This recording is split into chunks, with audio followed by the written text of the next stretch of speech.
आप सभी का स्वागत करता हूं झारखंड रिसर्च यूट्यूब चैनल पर। इस वीडियो में मैं आप सभी को जो 3 दिसंबर 2025 को माननीय उच्च न्यायालय रांची द्वारा जो जजमेंट आया है जेएसएससी सीजीएल को लेकर, उसके बारे में सब कुछ बताने वाला हूं।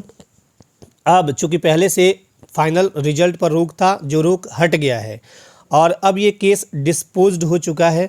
तो यहाँ पे 141 पेज का जजमेंट है। मैं इसे एकदम शॉर्ट में करके समझाऊंगा, साथ ही साथ बताऊंगा कि सीजीएल में अब नियुक्ति कितनी जल्दी होगी, रिजल्ट कब तक आएगा और अब आगे इसमें होगा क्या, तमाम चीज़ें बताऊंगा। यहाँ पे देखिए, जो ये 141 पेज है, इसको पढ़ पाना अभी यहाँ पे वीडियो में थोड़ा कठिन है क्योंकि बहुत लंबा हो जाएगा वीडियो। तो मैं आपको शॉर्ट करके जो मेन पॉइंट है, जो मेन मुद्दे हैं, वो समझा देता हूँ। यहाँ पे एक बार मैं थोड़ा दिखा देता हूँ, फिर आपको एकदम one by one, line by line समझाता हूँ कि इसमें आपका जजमेंट में एक्चुअली आया क्या है। ठीक, ये लास्ट पेज पर है और ये हमारे माननीय chief justice Tarlok Singh Chauhan sir है और राजेश शंकर ये जस्टिस साहब हैं। ठीक है, यहाँ पे देखिए जो लास्ट पॉइंट है, ये वाला किधर गया, अच्छा यही है। ठीक है, आउट ऑफ 28 कैंडिडेट्स, तो ये वाला जो लाइन पढ़िएगा, इसमें आप साफ साफ नीचे में जब आइएगा तो यहाँ पे आप देखिएगा ये वाला line, the writ petitions are disposed of with the aforesaid directions. ठीक है, और बाकी चीज़ें जो है वो मैं आपको अब समझाता हूँ वन बाय वन। और फाइनल मेरिट लिस्ट जारी करने को ही बोला गया है, वो भी आपको इसी में देखने को मिलेगा। ठीक है, तो मैं आपको ले चलता हूँ, सबसे मेन आपको एक एक चीज़ दिखाता हूँ। तो यहाँ पे देखिए, ये पेपर आज का आया हुआ है, सीजीएल परीक्षा रिजल्ट जारी करने का आदेश दिया गया है और यहाँ पे सब मामले लिखे हुए थे कि हाईकोर्ट ने किस में क्या दलील दी थी। प्रार्थी के द्वारा कहा गया था कि परीक्षा में पेपर लीक हुआ है और राज्य सरकार का इस मुद्दे पर रुख जुलाई से लगातार बदल रहा है। जांच अधिकारी को भी बिना कोर्ट की अनुमति से बदला गया, जबकि यह गंभीर अनियमितता है। गेस पेपर के 50% से अधिक प्रश्न परीक्षा में पूछे गए, जिससे आशंका मजबूत होती है। और यहीं पे मेरिट लिस्ट वाले अभ्यर्थी का कहना है कि प्रश्न पत्र लीक का कोई ठोस प्रमाण नहीं है। किसी अभ्यर्थी ने इस संबंध में शिकायत भी नहीं की है। कोचिंग संस्थानों द्वारा फैलाया जा रहा है, इतने लंबे समय तक परिणाम रोकना उचित नहीं है। मेरिट लिस्ट पर लगी रोक हटाया जाए, जांच चलती रहे। ठीक है, और यहाँ पे 10 अभ्यर्थियों का जो आरोपी हैं उनका रिजल्ट जारी नहीं होगा।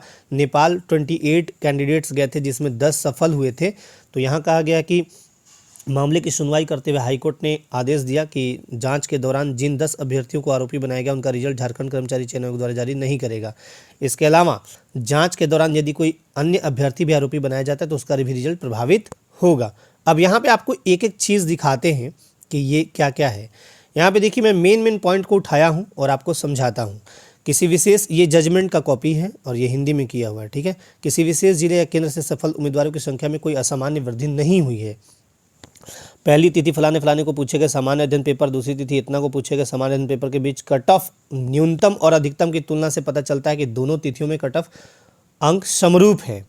3 जिलों से दस्तावेज सत्यापन हेतु चयनित अभ्यर्थियों का प्रतिशत 1.22 ऐसे करके है। 12 जिलों से यह 0.50 से 0.99 है और 9 जिलों से यह 0.5 से भी कम है। इस प्रकार किसी भी जिले में कोई असामान्य अत्यधिक उच्च चयन दर नहीं देखी गई, क्योंकि सभी उचित सीमा के भीतर आते हैं।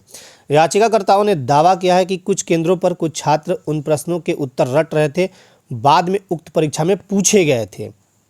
अब यहाँ पे देखिए, जिन व्यक्तियों ने प्रश्नों के उत्तर बिखरे हुए कागजों की तस्वीरें ली थी, उन्होंने उन व्यक्तियों की तस्वीरें नहीं ली थी जिनके बारे में कहा गया था कि वे तथाकथित लीक हुए उत्तरों को रट रहे थे, और इस प्रकार उन व्यक्तियों की पहचान नहीं की जा सकी। ठीक है, लीक हुए प्रश्नों के नाम पर फैलाए गए अधिकांश प्रश्न वास्तव में पिछले वर्षों के एसएससी सीजीएल और अन्य परीक्षाओं के प्रश्न थे। इसलिए इस बात की पूरी संभावना है कि लीक हुए प्रश्न पत्रों के नाम पर अनुमानात्मक प्रश्न फैलाए गए हों। नेपाल की घटना में भी अभियुक्तों और संबंधित अभ्यर्थियों ने यह नहीं बताया कि उन्हें उक्त परीक्षा के प्रश्न पत्र उपलब्ध कराए गए थे, बल्कि उन्हें रटने के लिए कागज पर 1 to 3 प्रश्न लिख कर 123 प्रश्न लिख कर दिए गए थे, जिनमें से परीक्षा में केवल 66 प्रश्न ही पूछे गए थे। ये पॉइंट देखिए, बहुत इंपॉर्टेंट, कि 123 प्रश्न लिख कर दिए गए थे, जिसमें से परीक्षा में केवल 66 प्रश्न ही पूछे गए थे। इसके अलावा नेपाल में ले जाए गए 28 अभ्यर्थियों में से केवल 10 अभ्यर्थी ही उक्त परीक्षा में चयनित हुए हैं और इस प्रकार चयन दर 50% से भी कम जाना जाता है, जहां प्रक्रिया या जांच की अखंडता से समझौता किया गया हो, प्रथम दृष्टया ऐसी सामग्री मौजूद हो, यह इंगित करती हो कि पूरी जांच दूषित है।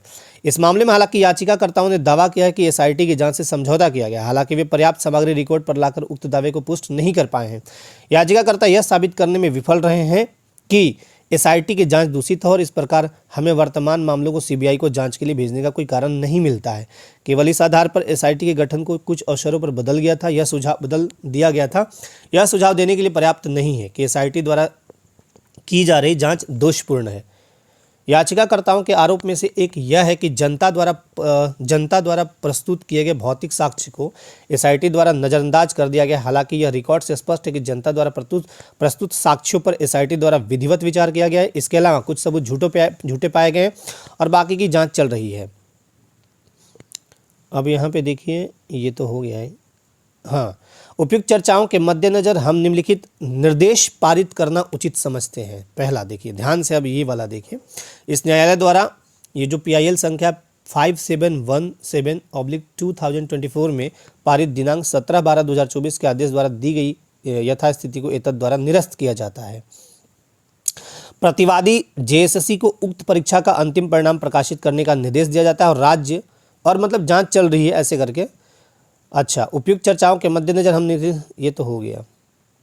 हाँ, प्रतिवादी JSSC को उक्त परीक्षा का अंतिम परिणाम प्रकाशित करने का निर्देश दिया जाता है और राज्य सरकार को सफल अभ्यर्थियों को संबंधित पदों पर नियुक्त करने का निर्देश दिया जाता है। एसआईटी को निर्देश दिया जाता है कि वह वर्तमान निर्णय पारित होने की तारीख से 6 महीने के भीतर मामले की जाँच पूरी करे।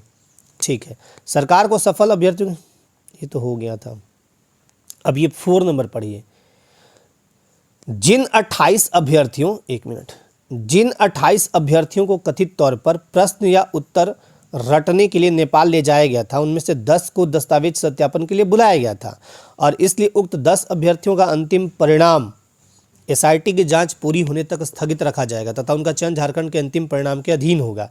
यदि एसआईटी की जांच में कुछ और सफल अभ्यर्थी कदाचार में संलिप्त पाए जाते हैं तो राज्य उन अभ्यर्थियों के विरुद्ध उचित कार्रवाई करेगा। ये था आपका जजमेंट का मेन सार।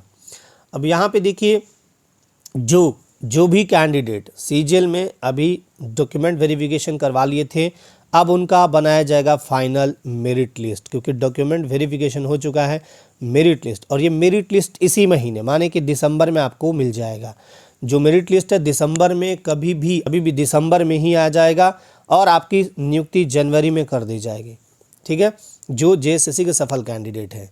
बट इसमें अब ये ऐसा जजमेंट हाईकोर्ट द्वारा जो दिया गया, इसमें साफ साफ बोला भी गया है कि हाँ, आप नियुक्ति प्रक्रिया को ये जारी रखिए और जो भी सफल कैंडिडेट है उनका फाइनल मेरिट लिस्ट जारी करते हुए नियुक्ति करवाइए। साथ ही साथ जांच चलेगा एसआईटी का, जो 6 महीने के भीतर अपना रिपोर्ट देंगे, जो भी कुछ बाकी रह गया हो, और 10 अभ्यर्थियों को रोका गया है। साथ ही साथ अगर इसके अलावा कोई और दोषी पाए जाते हैं तो उनका भी रिजल्ट स्टे कर दिया जाएगा, उनको रिजल्ट से बाहर कर दिया जाएगा। तो हाईकोर्ट द्वारा जो 3 दिसंबर 2025 को जो जजमेंट आया, उसका जो भी मेन बात था मैंने आपको समझा दिया, टोटल चीज़ें बताई। इसमें बहुत सारी बातें और भी लिखी हुई हैं, लेकिन जो मेन काम का था आपको मैंने समझाया। इसके अतिरिक्त आपको बता दूं कि अब नियुक्ति प्रक्रिया हो जाएगी थोड़ी तेज, और जो भी सीजीएल के सफल अभ्यर्थी हैं उनका मेरिट लिस्ट जारी कर दिया जाएगा। ठीक है, मेरिट लिस्ट जारी कर दिया जाएगा। और अभी चूँकि ये हाईकोर्ट द्वारा दिया गया जजमेंट है, तो क्या जो अभ्यर्थी हैं जो इस रिजल्ट में नहीं है, क्या वो सुप्रीम कोर्ट जा सकते हैं? तो हाँ, बिल्कुल। देखिए, यहाँ पे न्यायपालिका में सिस्टम है किसी के लिए भी, कोई भी एक आम इंसान के लिए, कि अगर आप सुप्रीम कोर्ट से हाई कोर्ट से संतुष्ट नहीं हैं तो आप सुप्रीम कोर्ट जा सकते हैं। अगर आपको लगे तो सुप्रीम कोर्ट बिल्कुल जा सकते हैं। जैसे अगर कोई केस होता है, मान लो कि डिस्ट्रिक्ट कोर्ट में कोई केस होता है, अगर वहाँ संतुष्ट नहीं है, आपको उस फैसले से संतुष्टि नहीं मिली तो आप हाई कोर्ट जाते हैं। ठीक उसी तरह हाई कोर्ट में आपको संतुष्टि नहीं मिली तो आप सुप्रीम कोर्ट जा सकते हैं। तो ये तमाम चीज़ें हैं, और बाकी जैसा कोई अपडेट होगा मैं आप सभी को अपडेट भी करूँगा आने वाले टाइम में। अब ये जो फैसला आया, इससे बहुत सारे छात्रों में खुशी है और बहुत सारे छात्रों में नाराज़गी भी है।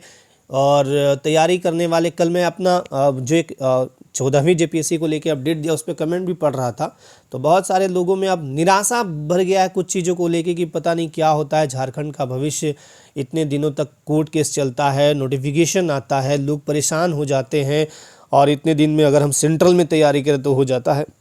देखिए ये आपकी चॉइस है, आपको जहाँ तैयारी करना हो, जैसे भी तैयारी करना हो करिए, बट मैं सिर्फ तमाम स्टूडेंट्स, तमाम एस्पिरेंट्स को सिर्फ एक चीज़ बोलूँगा कि देखो, बिना मेहनत के किसी को तख्तो ताज नहीं मिलता, इतना तो श्योर रहिए आप कि बिना मेहनत के आपको कभी भी सफलता नहीं मिलेगा। हाथ पैर आपको मारना पड़ेगा। हाथ पैर मारने का मतलब कि आपको पढ़ाई करनी होगी, तन्मयता के साथ पढ़ाई करनी होगी, डेडिकेटेड होकर लगा रहना पड़ेगा।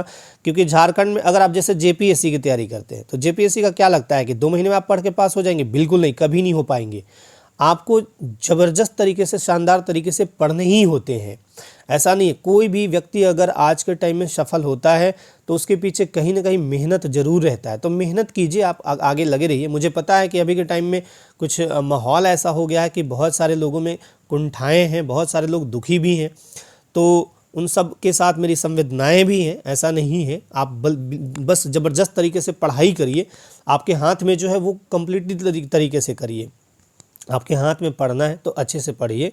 भविष्य में क्या होगा ये कोई नहीं जानता है। आसान्वित रहिए, हर चीज़ का 2 पहलू होता है, तो आसान्वित रहिए, अच्छे से प्रिपरेशन करते रहिए और अपने लाइफ में हमेशा आगे बढ़ते रहिए। तो इसी उम्मीद के साथ आप आगे बढ़ेंगे, अच्छे से प्रिपरेशन करेंगे, अपनी तैयारी को जारी रखेंगे, धारदार तरीके से पढ़ेंगे। जैसे ही कोई अपडेट मिलेगा मैं आप सभी को अपडेट भी करूंगा, मोटिवेट भी करूंगा। और जो भी एक्साइज कांस्टेबल के अभ्यर्थी हैं अपनी तैयारी को जारी रखिएगा। आपका एग्जामिनेशन बहुत जल्द होगा, तो ऐसे में आप प्रैक्टिस जरूर ज़बरदस्त तरीके से करिएगा, चाहे एक्साइज के हों, चाहे एलडीसी के हों, चाहे वो क्षेत्रीय कार्यकर्ता वाले हों, और जो असिस्टेंट जेलर के हैं वो अपना रनिंग वगैरह कीजिएगा। तो चलिए, आज के लिए बहुत बहुत धन्यवाद। मिलते हैं फिर नेक्स्ट सेशन में। जैसे ही कोई अपडेट होगा अपडेट करूंगा। अपने लाइफ में बिल्कुल स्वस्थ मस्त व्यस्त रहिए। धन्यवाद। जय हिंद।